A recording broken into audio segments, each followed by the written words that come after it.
In this episode of Player Character Mistakes, I'm going to look at combat, particularly in regards to Dungeons and Dragons, and how you can best optimise the way you play to do more damage or survive combats in better health. And what we're going to do is sort of summarise the three big things that influence a fight. Firstly, who's on your side? Secondly, who's trying to stab you? And the third thing is the environment, which I'm not really going to cover here because it's so situational. So, let's take a look. There are three basic rules to every combat situation ever. Rule 1 is to keep yourself alive. Rule 2, keep your friends alive. And rule 3, go kill someone. Taking a look at our first point from before of who's on your side, I've put together here 6 characters. I've got a barbarian, I've got a rogue, I've got a ranger, a cleric, a fighter, or it could be a paladin, I suppose, and a wizard, warlock, or sorcerer. So let's talk a little bit about these characters and what they're really good for. Because one of the things that fighters often do, I feel in mistake, is they think that their primary role is to go around killing people. They're a fighter, that's what they do. And it's not really true. See, what the fighter has that few of the other classes have is the ability to take damage. So the main job of a fighter in a party is to identify who amongst the enemy has the greatest potential for damage and ensure that that creature, monster or character is hitting them and not somebody fragile like the wizard or the rogue. Our cleric here, a lot of people play clerics who really only serve to heal other people, so that those clerics go off or the party goes off and does lots of stuff and the cleric's just keeping them alive. Well, that's great in a massively multiplayer online computer game, but in a role-playing game, you can be more effective than that. Because when you're just sat there healing, what you've actually done is you've taken away, in this case, 1/6 of the group's damage output. Yes, as the healer, your primary role is to keep your party alive, but your primary role isn't to keep the party on full health, and that's an important distinction to make. It's up to them to get enough rest, carry healing potions, and to, generally keep themselves in good order.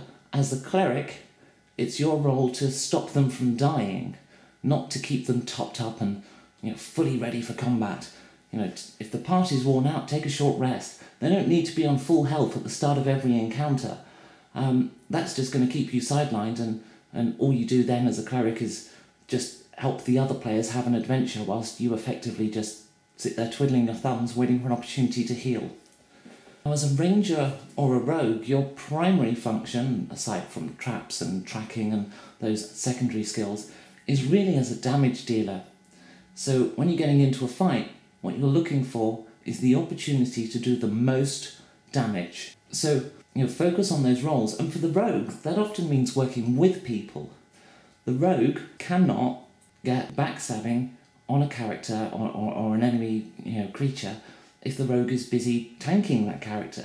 So the rogue has to work with other characters, and likewise those other characters have to work with the rogue. Now the barbarian, again, people fall into the same trap with the barbarian that they do with fighters. You've got fantastic damage reduction potential.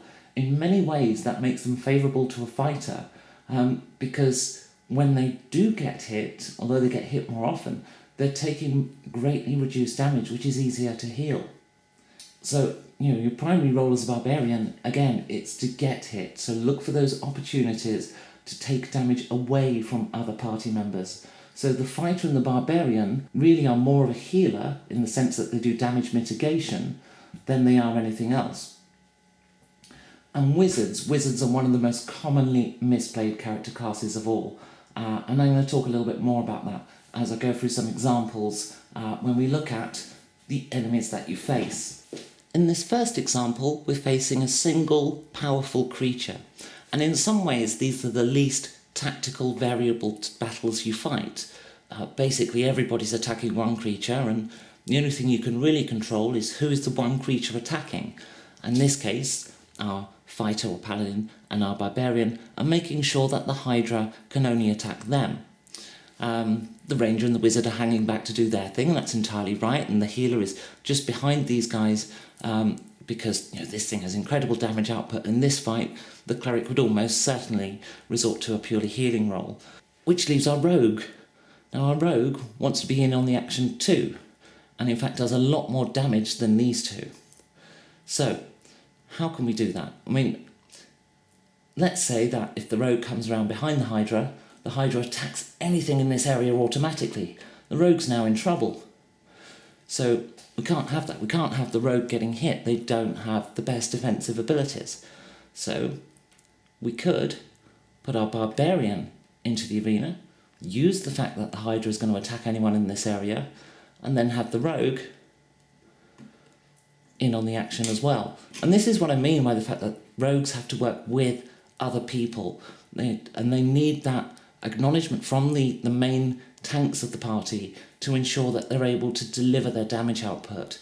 So you've got to work together in situations like this. So here we've got a very different setup. We have a small group of elves with melee weapons and another group of elves with bows. And the fighting area is very narrow. Now, if you notice, because the elves have superior numbers, their job, or what they want to do, is to try and engage the players in an area where they can bring more of their arms to bear. So by fighting here, the players are forced out. Whoever's here is going to be under a volley of arrow fire, and this barbarian here is facing off against 4 swords at a time. So the last thing you do here is go running in. This is a job for either your cleric or your sorcerer, wizard, warlock, whatever, to draw them out by firing in a ranged attack. Failing that, obviously ranger's pretty good at that kind of stuff. The last thing you want is some fighter who wins initiative using their short bow, going, yes, I'll move here. And that's exactly where you want your main damage dealer to really put some damage out. Your little short bow, if you as a fighter won initiative and moved to the prime position, you're now taking away from the party's damage output. You've made an error that could kill your party. What you want to do is to get your ranged attack characters in a position where they can draw out those elves. Once the enemy's been drawn out, this party are now using the terrain to ensure that they're only fighting a small amount of the enemy at once. But there's something else important to consider here. Combats are, by their very essence, the amount of damage the enemy are doing versus the amount of damage you're doing in comparison to the amount of damage that can be withstood.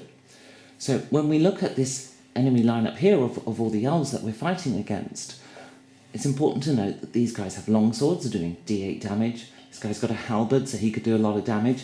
And these guys only have bows, so they're d6. And as we're clearing these guys, you'll notice that one of the bowyers has heavy armour, whereas these two ladies are in lighter armour. So we would take the ones out in light armour first because they can be killed quicker. So, and by doing that, we're taking out their damage output on further rounds of the combat. Whereas if we target this character, it might take us, let's say, 3 rounds to put this character down and 2 rounds to put these down. By focusing on one of these guys first, that's an extra d6 out of the combat sooner. So it's important to consider how quickly you can kill an enemy in order to take out their damage output. By focusing your attacks, you reduce the enemy's damage output much quicker, and in so doing you're taking less damage overall, which gives you a higher survivability as a party. That's a tactic which is called defeat in detail, and I mentioned in a previous video that that's actually based on a solid mathematic principle called Lanchester's n-squared law, which by all means go and read up and discover for yourself. The basic principle is that we want to reduce the amount of damage dice we're receiving as quickly as possible. Which brings us on to situations like this, where we're fighting 1 or 2 boss monsters in amongst lots of little guys, little minions. And what's the best way to handle that? Is it better to take the boss out first or the minions out first? And I can tell you what isn't the right solution, is never the right solution, and that is splitting up and attacking different things. You really do, in this kind of situation, need to focus on one or the other. As for which is best, well, that comes down to mathematics. if our little minions here have good damage output, let's say they're doing d12 damage, then we absolutely need to take them out quickly. If it's comparable in any way to the bosses. And if the bosses are doing all the damage, then ignore the minions. Now what I do here is I basically add it up. If all of the minions' total damage output is bigger than the bosses, then we take the minions first. Now at the start of the video I said I'd come back to a little bit of advice on playing wizards, or sorcerers, etc. And this is a really important point. Let's say we're facing lots of small creatures, things that aren't very powerful, that compared to the power of our party, these creatures will die pretty quickly. Now as a wizard, you might be tempted to just deal with this quickly by casting off a spell. Don't do that. It's a complete waste. If the fight can easily be handled by your melee fighters without taking much damage, then let them just do that, even if it takes a few rounds longer, because you're only talking a few hit points of damage in your party. As a wizard, you want to be saving your spells to be most effective, and if the melee can easily handle the fight, then leave the fight to the melee. The same is true at the end of the fight. If you've just had this big brawl here, and we've got the last boss monster, the last thing we want to be doing is using a spell to finish off that monster. Use your spells to be effective because you only get so many of them, whereas a melee's attack is free. You don't expend a resource by taking it out. There's nothing worse than having to wait for a magic user to recover their spells and finding a safe room to do it in, when the only reason you're having to do that is the wizard's been casting left, right and centre and killing things really quickly. You are sure that's great, but the melee could easily have handled those creatures and you could have carried on adventuring.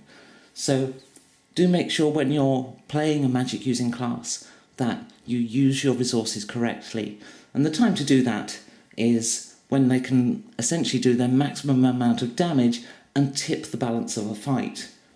Likewise, when you're facing an overwhelming force, the last thing you want in a situation like this is for your fighter to go piling in. What this situation clearly called for was an area of effect attack.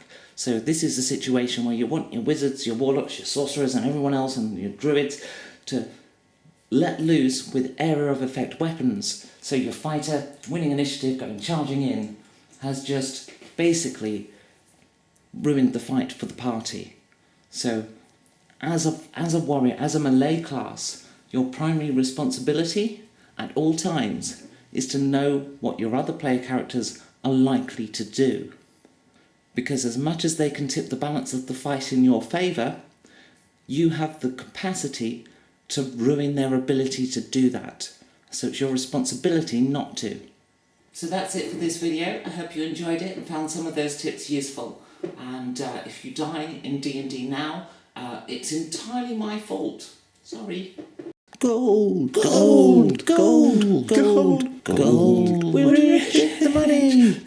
Ignore the silver. This GM does encumbrance rules.